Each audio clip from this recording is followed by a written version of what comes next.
Alright guys, a quick one. Here, I'll detail how to check downloaded files in Telegram. So if you download some files in Telegram, whether documents or videos or images, and I want to check the list of all your downloaded files on your Telegram account, then here's a video for you. So if at the end of this you find this offer informative, please don't forget to like and then subscribe. Now, to check downloaded files in Telegram, all you need to do is go ahead and open the Telegram application. Click on the search button at the top right. Then on the navigation, just swipe to downloads and then click on it.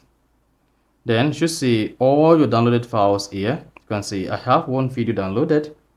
If you have multiple videos you downloaded here, then you should see the list of videos. To check for files you downloaded on Telegram, just on the navigation, swipe to files. Then you should see a list of all the files you've downloaded on your Telegram account.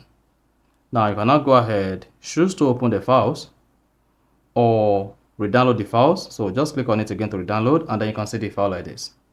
If it's a document, just go ahead, click on it again. Then you should see the file trying to re-download. Once the download is completed, you can just go ahead, click on the file to open it. And once you click on the file, it's going to show the best file to open the file for you. See that? Then you can repeat this on all the files you want to see. So that is exactly how to check downloaded files in Telegram. So if you found this offer informative, please don't forget to like and then subscribe.